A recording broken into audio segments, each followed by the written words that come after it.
There's an eminent team of panelists here we're going to introduce to. So quickly, I'm going to run you in the current situation of human-wildlife conflict in Kenya and see if the technology companies we've seen in today's presentation and how we can help address this. We know that due to conservation efforts, our elephant numbers are going down, are going up, sorry. Our lion population numbers are also going up, and non-human primates. And these are presented us with an unprecedented human-wildlife conflict in the areas we work in. An example is what I've just shown you.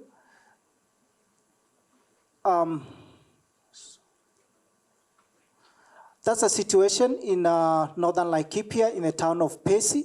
2 elephants with nowhere to go, involved in a conflict with the community.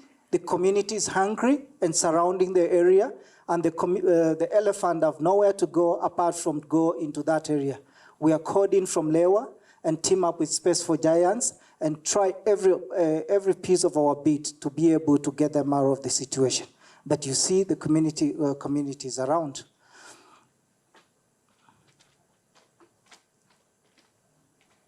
Farming and elephants.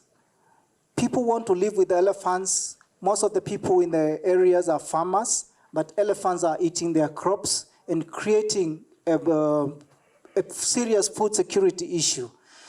And obviously, the farmers are not happy with the farmers are not happy with the elephants. What do we do? How do we use technology to help this situation?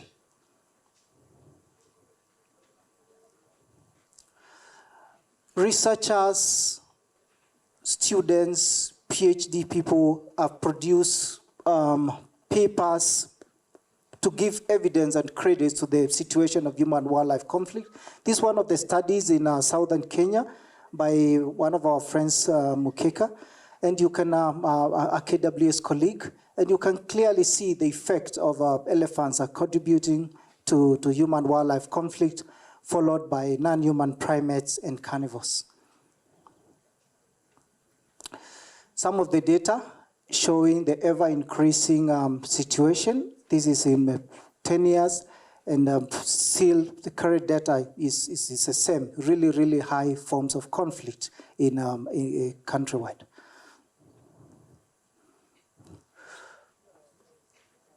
If we do not address human-wildlife conflict, what happens? Obviously, there is retaliatory killings from the communities. This is a lion by my colleague in Masai Mara, and it's a lion that has been speared because it keeps coming to his bank, which is his boma, picking up his cattle and sheep, and this is some of the situation we end up with. That is the leopard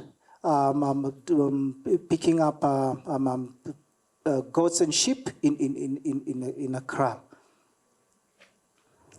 That's the data we are able to logging in threads in human-wildlife conflict in some of the case studies in northern Kenya. And finally, people trying to feed themselves or commercialism, we will hear from our panelists. So that's just a brief outlook into the emerging discussion of human-wildlife conflict. Joined to me is an eminent panel, and I will give them 1 minute each to introduce themselves, and then we'll dive into the questions. Please go ahead.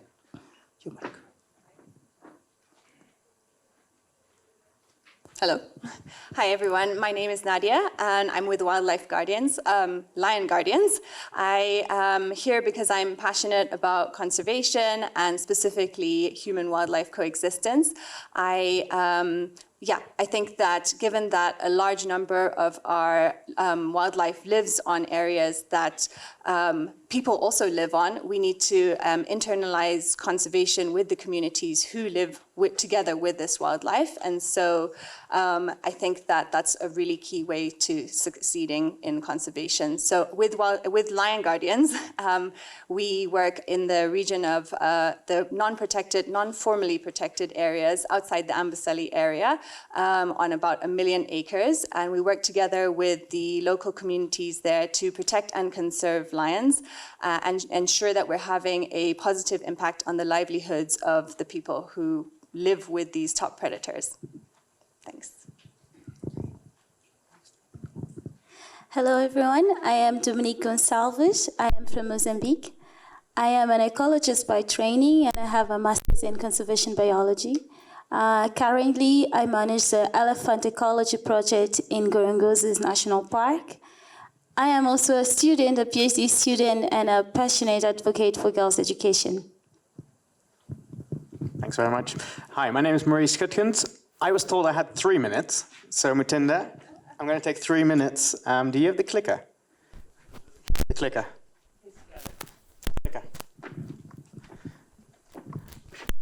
So yeah, I work with Space for Giants, and I'm here to talk a little bit about our Gabon program. So go right. Go left. Right.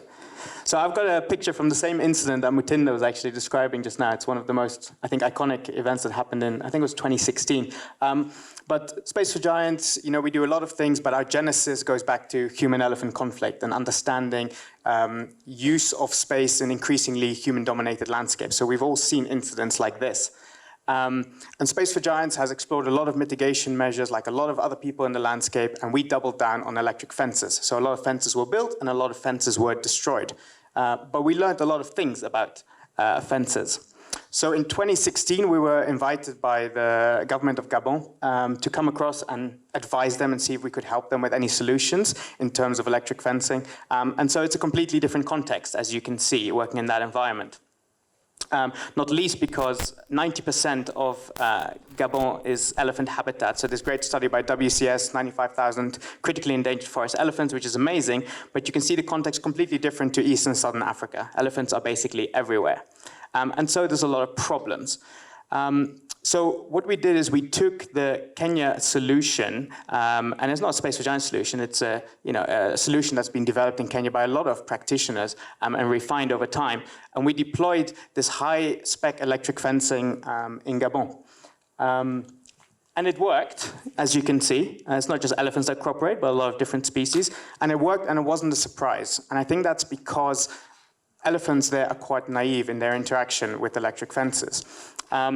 The problem was that it wasn't scalable. We couldn't reach enough people, it was too expensive, and there were problems with the maintenance, etc. So we went back to the drawing board and tried something else. And this is something that we're rolling out at the moment. So we went really back to basics. So what you see here is what we're rolling out at the moment, and they're basically polytape and polywire fences. So anything you use for sheep and goats and horses and whatever, we string them up between some trees. They're about half a hectare in size, about 300 meters circumference.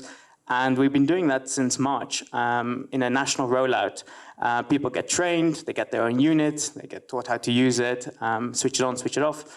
And since March, we've had about 95% efficacy at the moment, which is pretty cool.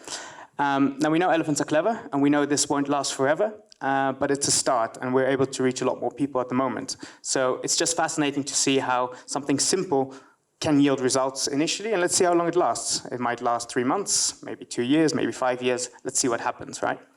And then I had to put in a picture of EarthRanger, just because I have to. And what you see there is blue dots are where we're rolling out these mobile fences, and then all the other reports are human-elephant conflict incidents that I'll talk about later. Thank you very much. Thank you so much, Maurice, for that concise presentation. I want to start you with Dominique from Gorongosa. The Gorongosa model of conservation has been centric to the communities and integrating the economics of the people with conservation. Can you please tell us more about this program and you go about it? Thank you. For those who might not know, Gorongosa National Park or Gorongosa Project, the park suffered a heavy decline of all large mammals. 95% was decimated during 16 years of civil war in Mozambique. And after that, in 2008, a public-private partnership started between the government of Mozambique and the CAR Foundation, starting in this way the Gorongosa Restoration Project. And since then, our numbers, our efforts have been giving a lot of fruits. But the thing is, for us, we see conservation and human development as two sides of the same coin. Simply put, a protected area is an opportunity cost for the local communities who live around them. The people can farm, can hunt, and many times they have to endure the direct and indirect costs of conflict, for example.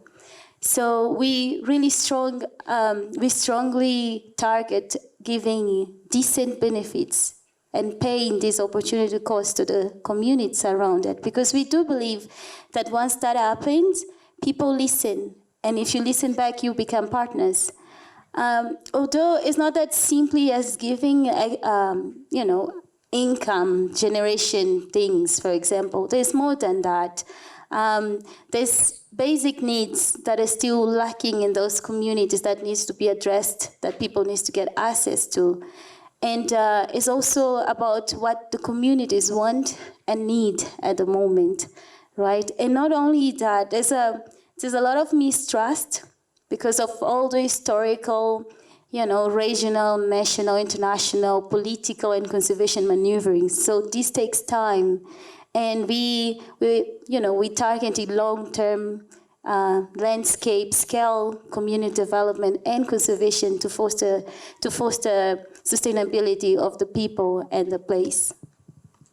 Thank you so much, Dominique. Yeah, the message is clear. The future of conservation is in the communities. In a nutshell, I think that's what Dominique is telling us. I'm gonna come to Nadia. I showed a picture, human carnivore conflict.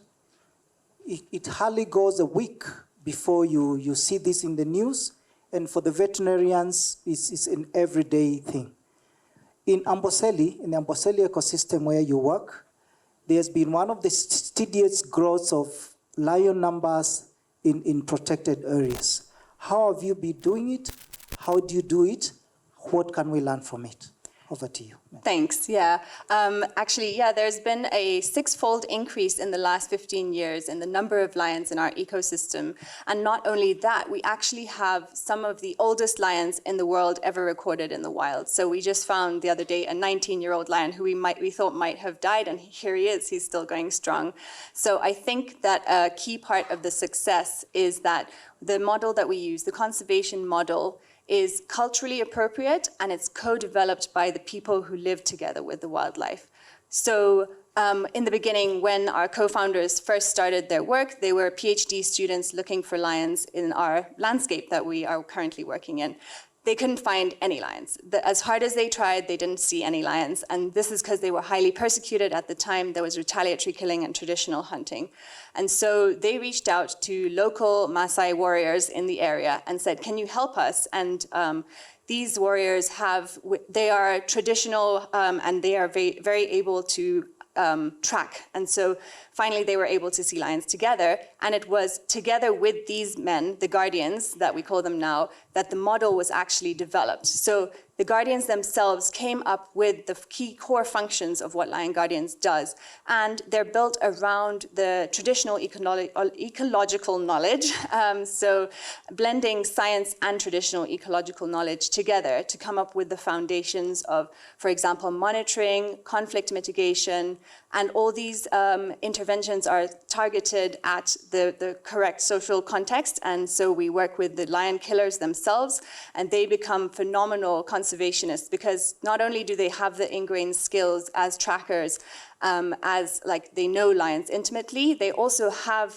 that respect within the community themselves, and so they are wonderful at what they do. And I think, just to build on what Dominique said, I think a lot of it is about the glue comes together with trust. And so when you have trust from the community you work with, you're able to build a sustainable solution. And that trust is built over time and by supporting the community, and for them to know that you are not here as a conservationist to protect lions only. You care deeply for the humanity and for the people. And so by having that, having that trust built over time, you're able to make the conservation solution more sustainable and owned by the people themselves. I think those three things, culturally developed and co-developed cultural solutions that are built into trust with the community, would be probably how we've managed.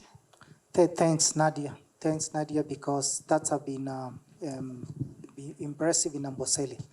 I move to Maurice. We are in an EarthRanger conference. The previous set of presentations were about technologies, savanna tracking, and other technologies emerging. In Space for Giants, in the space you work in northern Kenya, what tools in the toolbox do you envisage being applied to resolve this emerging and serious threat to wildlife conflict? What tools do you want to apply? What do you see as applying into the future, and in what ways? Please. Yeah, thanks, Matinda. So we're living in a changing world, in a technology revolution, and I'm simply blown away by what we've seen in the last day and a half, and it's incredible, and there's such smart people out there. And I think, I want to speak here on behalf of Space for Giants, but also governments. Like Mike Kegwin said earlier, it's the government authorities who are mandated to address a lot of these challenges. The private sector has pounced upon technology and is trying to use it in every which way they possibly can. And government, dare not, stay behind, right? And in an ideal world, they would be leading that revolution in many ways. And so Space for Giants and government together, I think that, there are proactive ways and reactive ways of using technology. And I think my colleagues will talk more about that. Matinda, you and I, we've collared a lot of elephants, and that data is incredibly powerful for early response detection, preventing crop raids where possible, understanding weaknesses in landscapes, conflict hotspots, and many things like that. What I think is important about the technology, just hovering a little higher, is that it does two things, and it's extremely empowering. I think that a private institution or government, when they have technology and data at their fingertips, it's so empowering to know what they're able to do. We all have limited resources. You've got to choose very, very wisely. Once you have the full picture, you can be more effective. So I think empowerment of using technology is really important. And then the second thing I would say is that technology is really helping us in terms of transparency and accountability. So an example that I want to just take us back to Gabon. When we started working there in partnership with the government, started working on a national strategy, there was very little accurate data available, right? It was very difficult to understand where the main issues were. A lot of data was outdated, it was poor quality, et cetera, et cetera. And what's happening now is that with EarthRanger as part of it, data is now being collected on a dedicated app, and it's being streamed directly into EarthRanger. And we're using that data now to deploy these mobile fences as one solution, and that's increasing the accountability that no one feels, why is it going there, etc., like that. So I think technology is incredibly powerful, and we're keen to jump on anything that's working as well. So yeah, I would say that. Thanks, Maurice, and you lead to my next set of questions to Nadia. It's technology, and Nadia, how have you used technology to mitigate human-wildlife conflict, and what are the lessons? What has been your success, and what has been your failures? Thanks. Yeah, I think just to step back a bit, I think within conservation, there's a huge need for innovation. This conservation crisis or environment crisis that we're in at the moment means that we don't have the luxury of time. And so we need bold new ideas and approaches, and we need to be working cross-cutting sections with different people to introduce bold new ideas. And I think that technology, like you're saying, can really enable that. So to bring in these new ideas into the field that we work in. And so I think that another thing that technology does is it enables us to scale any of these solutions that we come up with. We can collaborate and scale more easily with technology, and this is the way that we'll have impact across a wider landscape. And so, yeah, I think that a project that I'm very passionate about, as an example, is LINK. It's the Lion Identification Network of Collaborators. It's an online database where we have an AI facial recognition system, and it brings together lion researchers from around the world, and they can share their information on the lions that they know with other lion researchers across their landscape or wider. And so that brings us, instead of working in our little silos, it brings us back, and we get like this broad level understanding of lions that inevitably will actually allow us to make more informed decisions about conservation management strategies and policies. So I think that that's one of the major things, is just enabling scaling through technology.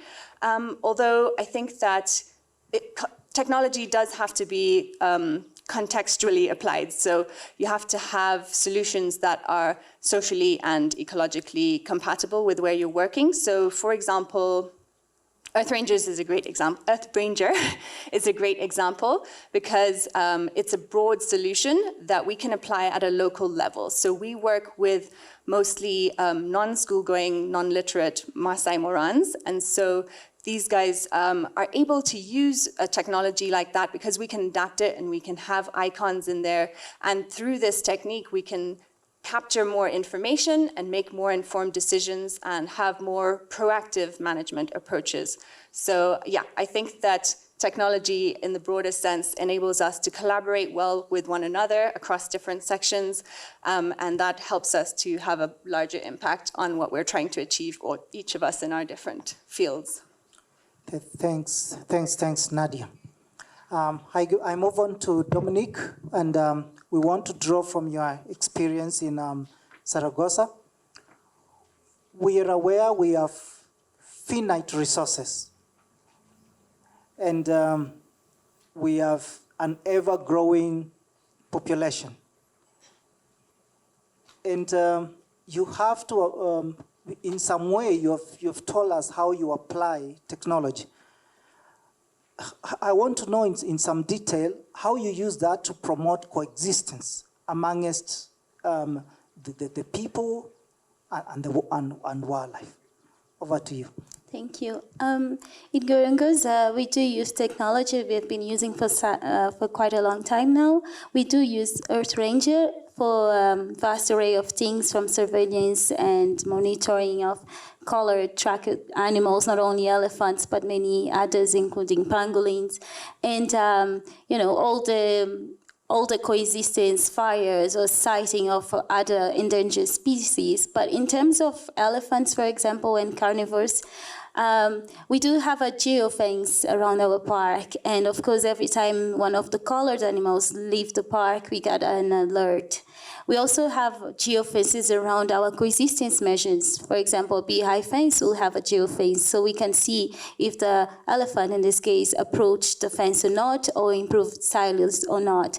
Ideally, that data should enable us to, quickly activate our reactive response. But then is also when the challenges come, because yes, we have all this in a nice commando room, but for us it's still tricky or difficult because of finite resources, as you said, to translate that into effective action in the ground. Not all our teams, for example, would have not even the mobile app, and some of them would be in places that there's no connections, no electricity, no nothing. So even though we can see things happening sometimes, it doesn't really, it's not always straightforward for us. And it's extremely frustrating when you can see what's happening, but you can't really act because it's missing something. Might be resources, might be staff, might be the Android, or, you know. But we do try, and of course, with all the reports, so all this information, you know, and trying to build and be more proactive.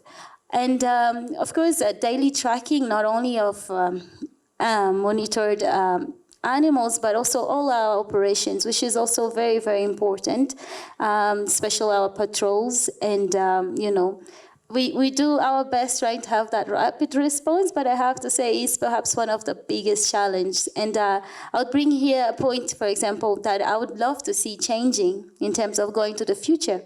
Perhaps of what could be, you know, easier or make our lives even better and easier using technologies such as EarthRanger, perhaps a little bit of modeling power, simple modeling power that would allow us not to see in the next year or so, next season, but even the next week, what's going to happen, instead of just storing this old data and being there and you can just act. I heard this morning that EarthRanger is great for real-time data, and it is, but perhaps we need a little bit, you know, going a little bit forward to be able to then, in our cases that we have such finite resources, to be able then to plan and allocate for the next action, if that makes sense.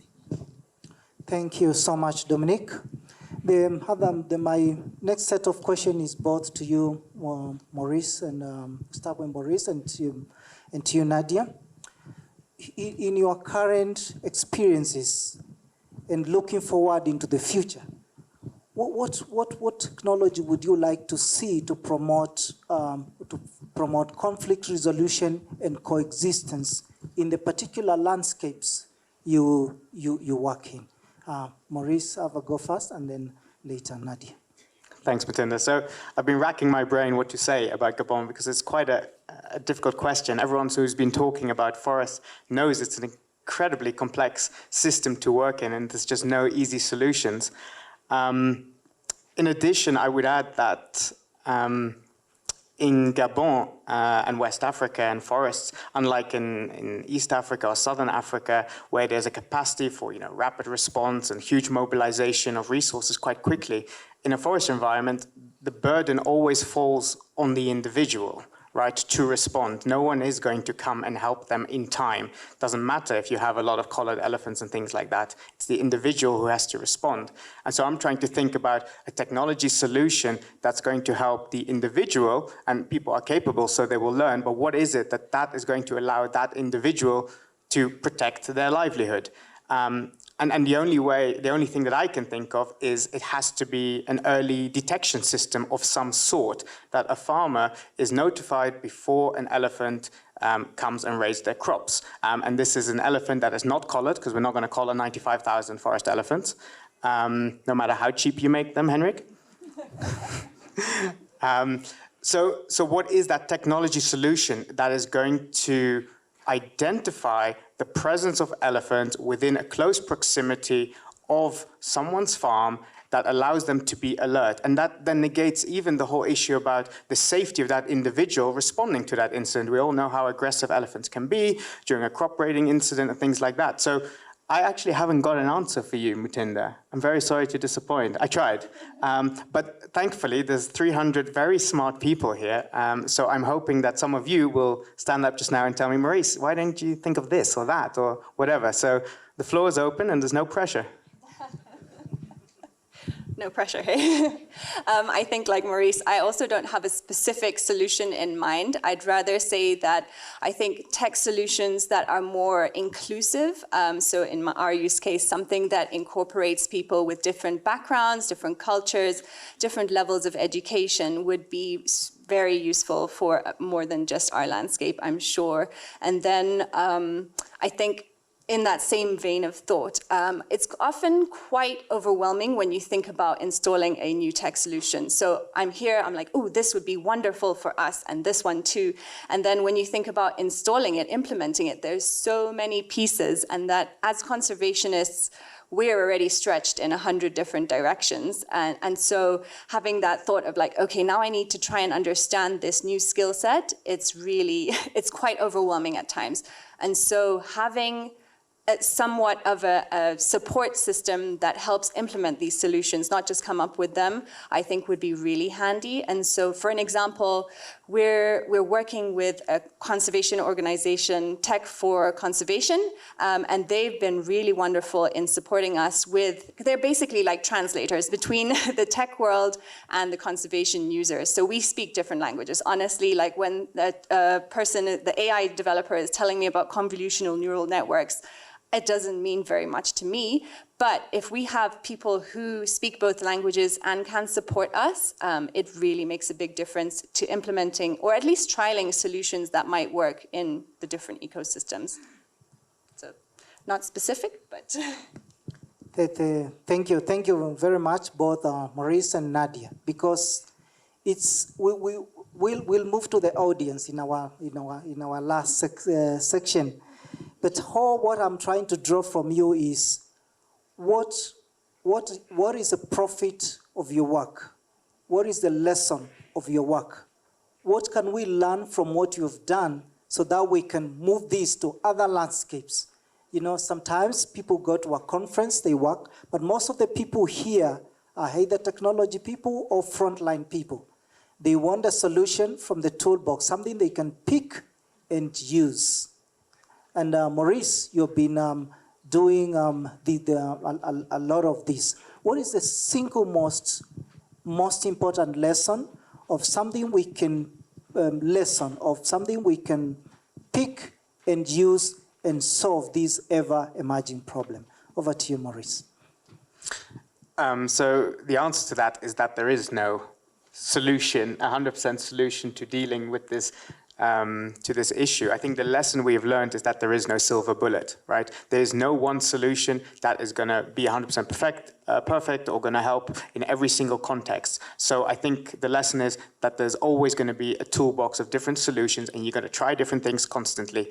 The thing with elephants is, or one of the things with elephants, is that they're so incredibly intelligent and they habituate so very quickly. Even with electric fences, they figure them out very quickly. They start understanding voltages, they start understanding, you know, where the weaknesses are, and they start, decoding designs basically to break them.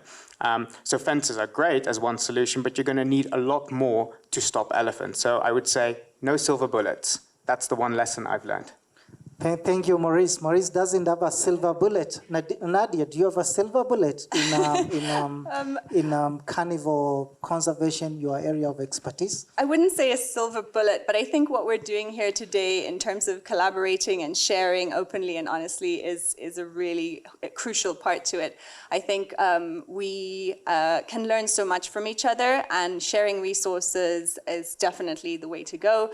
I think that if we move away from competitiveness and towards like collaboration, we really have a bigger chance of solving lots of different things. And I think that this tech space sets a really good example for what we can achieve. And the norm is open sharing and open source, and that's wonderful. And things like EarthRanger are made freely available, and they're solutions that can have huge impacts. So I think that collaboration is a big one, and sharing what you know with others, and not just sharing only the good stuff. Share openly, share honestly, share your failures, because that's where we really learn. And I think that generally creating solutions that are, or being adaptable rather than, there's no static solution either. I think that the world is changing, cultural contexts change, everything is changing. When you're successful in conservation, you create changes for yourself. So we have too many lions now and too many people, or not too many people, we have many lions and many people, and so it brings about these new challenges that you have to be cognizant of. And I think one of the other pieces of this puzzle is being aware of what's going on and adapting and making sure you're looking at your objectives and going back and seeing whether you're achieving them and whether you need to change what you're doing. And then just we're all saying the same thing. It's all about local people and incorporating them into the conservation solutions from decision making, on the ground work, all the way up, leadership. It's really important that they're involved all the way to those decision making levels, so that there's equity and everything, and it's able to be more sustainable. I know that's many different answers with no silver bullet. Thanks, Nadia. Nadia is saying, share your successes, share your failures. You will not be going for the same grants, so no competition. So, Dominique, in the same line, before I move to the audience. Well, I agree with Maurice and Nadia. Of course, there's no silver bullet. I think I would also add that, as Nadia said, coexistence is not stuck in there. It's dynamic and it's very fragile. One day you have coexistence, the other day you don't. But I also think that we need to have a little bit of more human behavior change. And that shouldn't fall only on the protected areas or conservation NGOs or, bodies that are here, for example. I think we need to get more harmonization with policies, with all stakeholders, governments, NGOs, protected areas, communities, and donors, because there's many people, there's many bodies that actually do work in conflict-prone areas, and after all, conflict with wildlife touches on 15 of the 17 Sustainable Development Goals, but they're not part of this conversation. It just comes when there's a problem, but we need to actually sit together and, get more harmony in our policies and how we're gonna actually do things in practice. Thanks so much, Dominique. I want to move the final session to the audience, and you'd help me by moving microphones across to any of the audience members who has an opinion, because the panelists have agreed that there is a certain limitation. But anybody with any idea of how we can move this forward, how do we deal with this elephant in the room? We will not be able to deal with conservation or as long as we have this incessant conflict affecting people's livelihoods, and we have gotten a number of brilliant solutions. We've got all the technology solutions, we've got all of that data, and maybe it's time to start sharing it. Thank you very much. Sharing, we have enough knowledge, we have enough information. That's the point I get from you. Point well taken. Another brilliant point from our audience.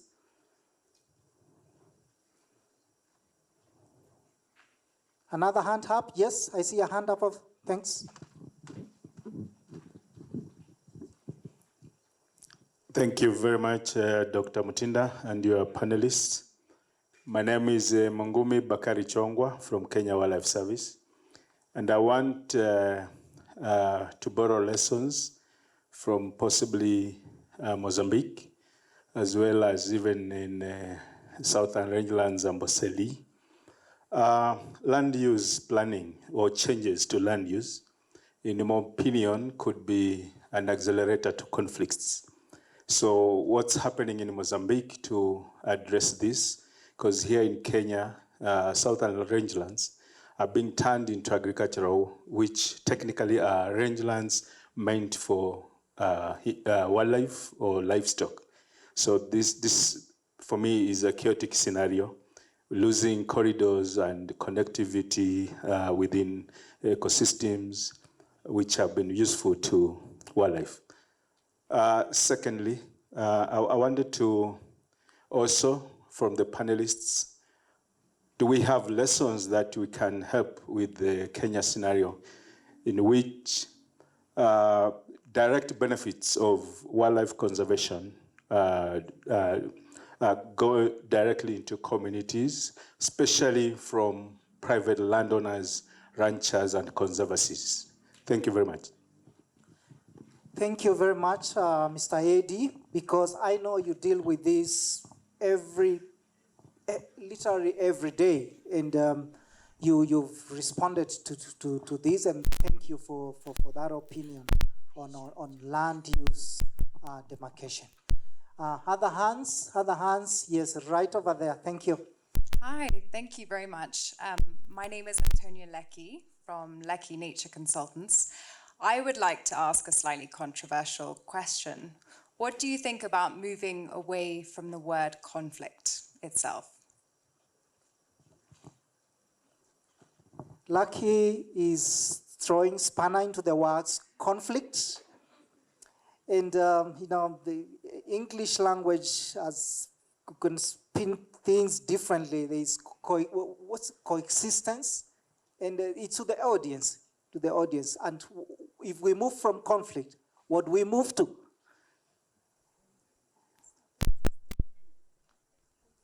So it's a question to the audience. Lucky wants us to move from the word conflict. What do we move to? And to what? And yep. And why do you think so? Why should we move? Why do you think conflict is such a bad word? What does it? Go on then. Okay, I believe that conservation psychology is becoming a more relevant field, especially when we're dealing with such a complex issue like human-wildlife conflict. So why don't we open it up as more of a conversation instead of arriving at a scene and straight away going on about conflict? That is a very quick way of escalating a situation. So can't we find a better word for this? The audience, this is a question to the audience. Can you find a better word to this? Yeah, if you look at the default HWC report in EarthRanger, it actually says human-wildlife contact, which we feel is somewhere in between.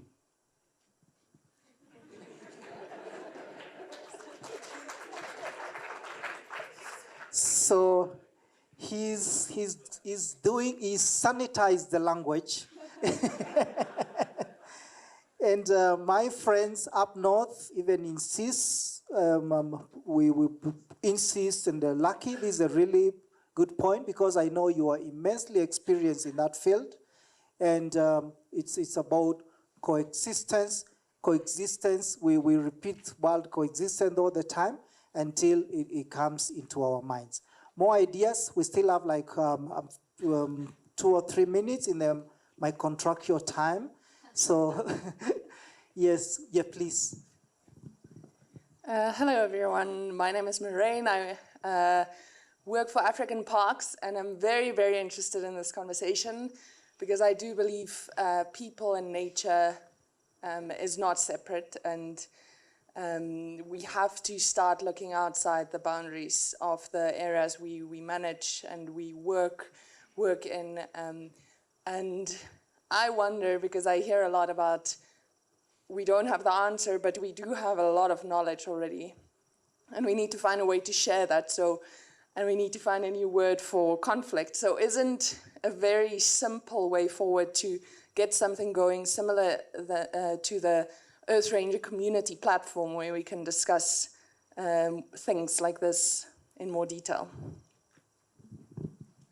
Thank you very much. There's a hand over here, and you're getting a microphone. Thank you. Hi, everyone. My name is Peter Mashara from Napalala Wilderness.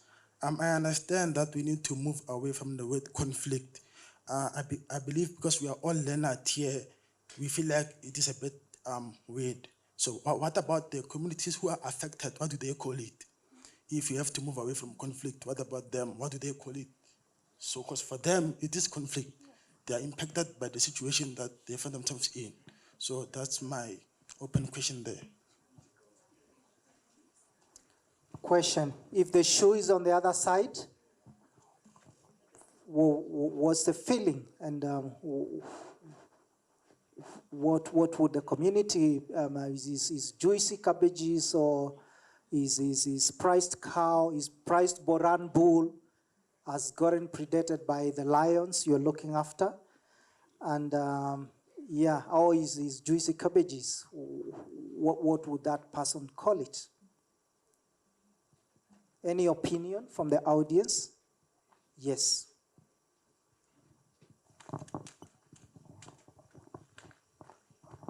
To address your issue, I think we are challenged with the responsibility of educating the community to understand that we not end the conflicts. They're there, and we are there also in the landscape or wherever we are. So it's a matter of coexisting and understanding that the challenge is there amongst us. We are only trying to address or reduce on occurrence. Then I have something to say about human wildlife coexistence. One thing I believe that organizations and governments need to invest in is communities. Today, conservation to be successful, we need to invest in the local people. They're the people who are owning this land, and they're the people who are being affected by the wildlife conflicts. Therefore, if we can find a way to actually invest in them, improve their livelihood, that will help us to actually address the elephant in the room. The other one is when we invest in actually safeguarding the corridors for this wildlife. Corridors are very important. In fact, in issues of movement of this wildlife, for instance, the elephants. I come from a conservancy that sits on a corridor, a wildlife corridor. It's more of an elephant corridor. And what the regional association is doing is to actually safeguard the land, and the local communities actually residing along the corridor are being resettled and are being actually incentivized to actually understand that being moved from along the corridor is for their benefit and benefit for the larger landscape. Thank you. Thank you very much, and thanks for your time. And to the panelists, Dominique from Mozambique, Maurice from Space for Giants, and Nadia, thank you very much for all the good work you're doing and for all the practical lessons you are helping conserve wildlife. I fully understand to our audience, there's not going to be a simplistic solution as we have heard from our eminent panelists. It's going to be a number of things, and it's not going to be simple, but walking the talk, human-wildlife conflict will be there with us as we do a better conservation job. It will go more and more, but we have to find solutions. And from today's presentation, especially from the techie part of the presentation and from the people, I believe this is the right group of people to find the solutions. People who can get their valuable time to come to a conference like this are already demonstrated their commitment enough to find a solution to this problem. So if we synergize together, we have the ability, we have the knowledge, we can share and at least promote coexistence. Thank you very much. One last word as you exit because of our time. Thank you very much. My last word is just thank you very much. Yeah, no, thanks everyone for listening. The bar is open. That's your last word. Oh, sorry. No, let's keep this conversation going. Any clever ideas? We'd love to hear them. We'll send them over to EarthRanger and they'll solve our problems. Yes, thank you very much. And I would love to share and learn more from every one of you who have the same issue. Thank you. Yeah, thanks, Dr. Mutunda, for moderating that really important session. So, yeah, just to finish off, a couple of housekeeping. So, you can stay.